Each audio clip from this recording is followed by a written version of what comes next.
manajemen, bagaimana pelaksanaannya di misalkan di guru, murabiah, di staff dan lain-lain itu tetap konsistensi. Itu sangat penting sekali karena kalau kita sudah merencanakan tidak dilaksanakan itu percuma, ataupun melaksanakan tapi tidak istiqomah. Nah, itu bahasa istiqomah itu konsistensi itu ya percuma sudah. Makanya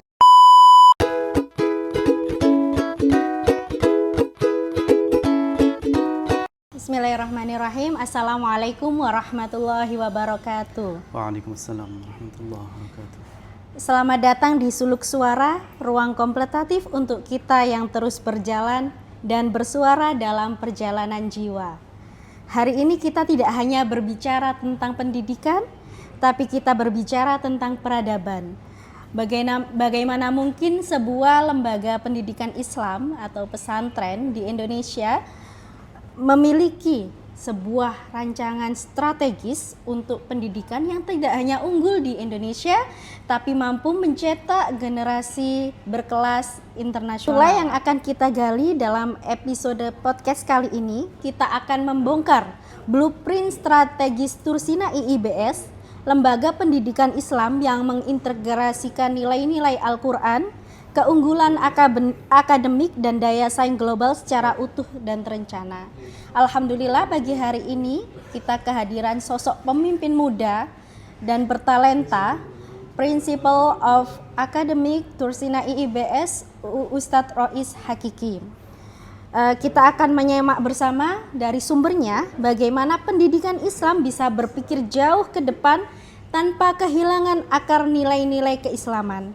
Mari duduk sejenak, tenangkan hati dan ikuti perjalanan ini bersama kami.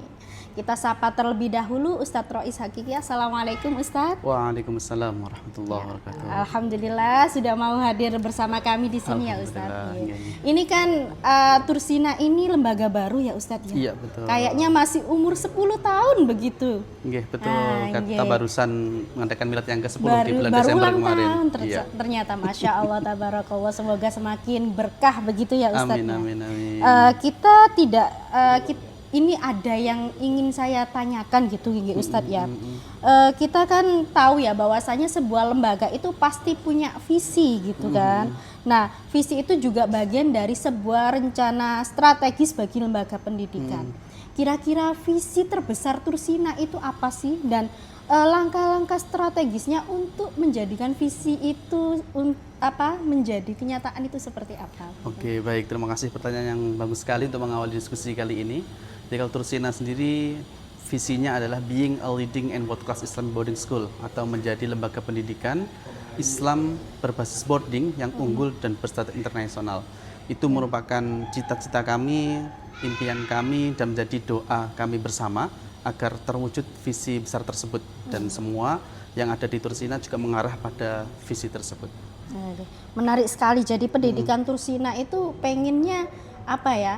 Tidak hanya pesantren yang biasa, tapi juga unggul berstandar internasional. Masya Allah, itu yang mungkin membedakan Tursina dengan lembaga-lembaga yang lain begitu ya Ustaz ya.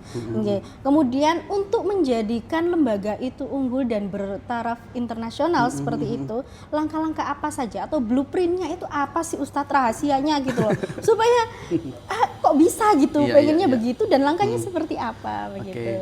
Baik, inti adalah rencana di Tursina itu digambarkan kalau di manajemen itu sudah berstandar ISO 9115. Di semua mulai dari perencanaan, nanti actionnya, kemudian ceknya, sampai nanti ada follow up-nya itu berstandar ISO itu. Jadi kami sudah merumuskan visi ini itu sejak berdirinya di Tursina, kemudian membuat Renstra itu sampai 2030.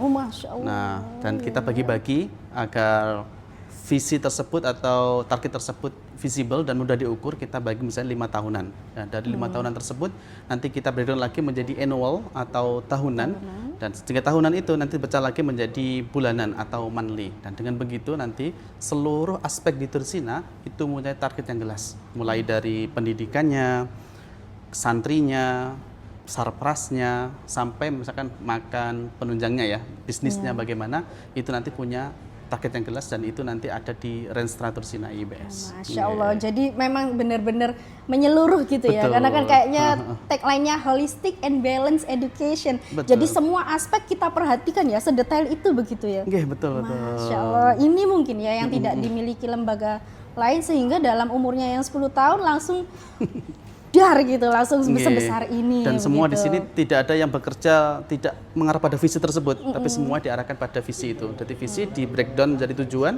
tujuannya di breakdown menjadi target yang jelas setiap personil di sini. Ya, isi. Oke, Ustadz, dalam pelaksanaannya begitu ya. Kita kan sekarang di era globalisasi, digitalisasi gitu ya.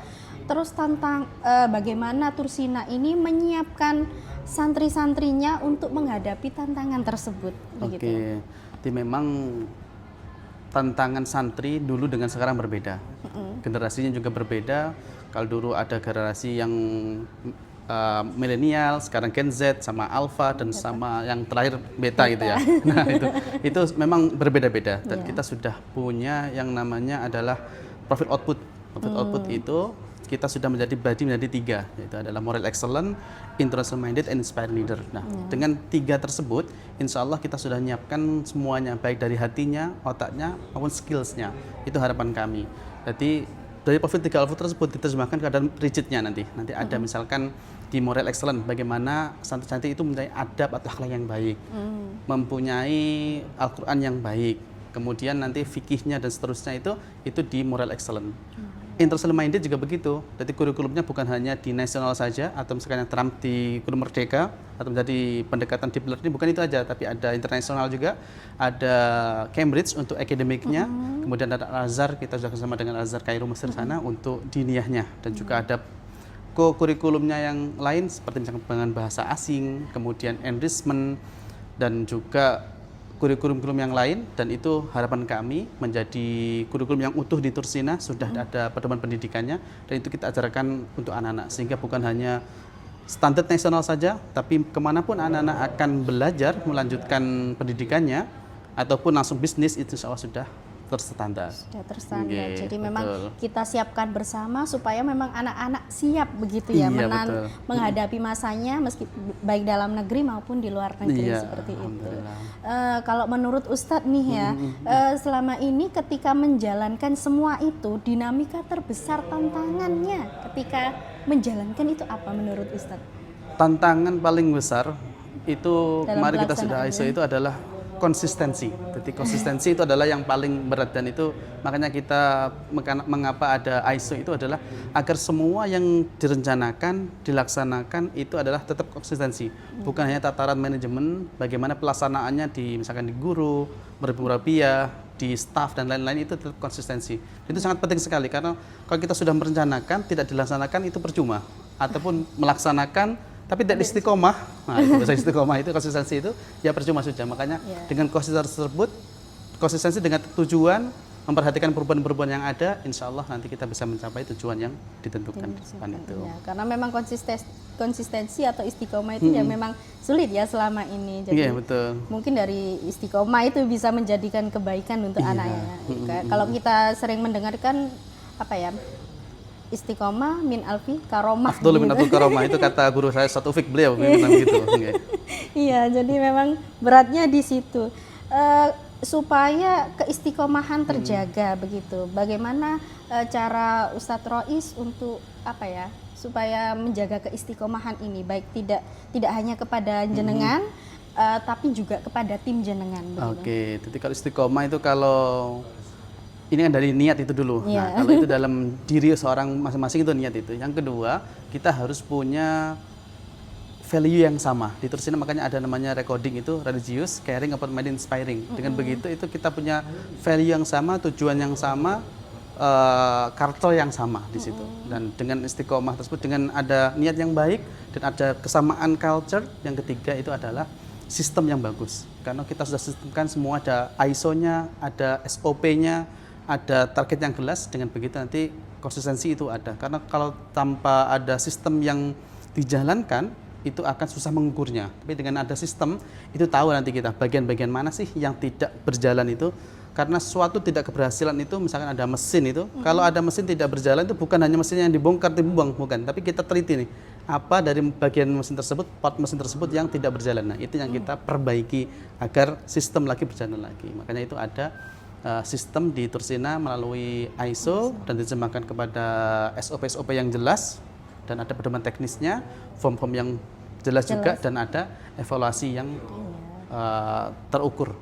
Berarti memang evaluasi berkala itu perlu ya Betul sekali, betul. untuk menjaga konsistensi dan sistem berjalan pada ranahnya seperti itu. Betul sekali. Dari semuanya tadi nggak Ustadz, kira-kira ada nggak maksudnya dari kisah alumni yang sudah berhasil dari penerapan apa yang telah dilakukan selama ini oleh Tursina?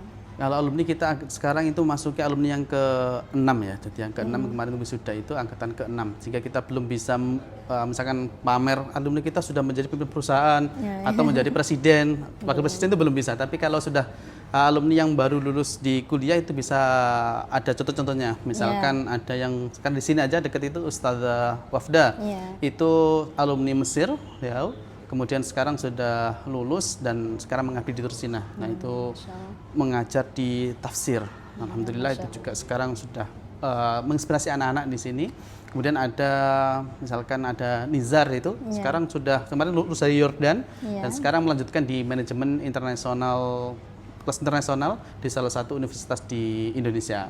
Kemudian ada juga yang sudah lulus dan sudah bekerja itu tapi tidak pulang, itu ada Ejun namanya, itu di Liverpool. Masya Nah, Allah. iya, karena nyaman di sana sehingga masih menimba pengalaman di sana, dan ada pilot bisnis juga di di Indonesia karena punya lisensi sport gitu, apparel atau kostum-kostum olahraga, jika sambil bekerja itu bisa di sana.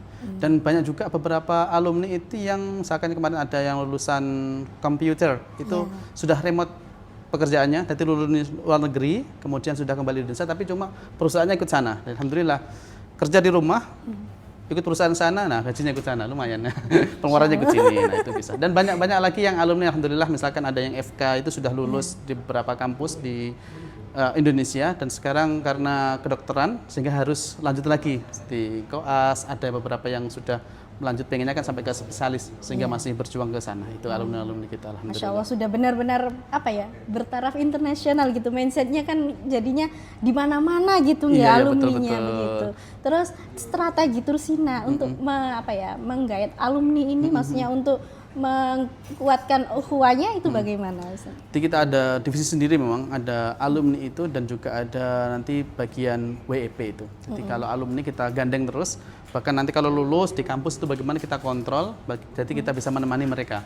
Misalkan kurang ada butuh riset di Tursina, kita fasilitasi, ataupun butuh bantuan yang lain-lain, butuh cerita, teman curhat atau punya masalah, mereka kita juga fasilitasi itu.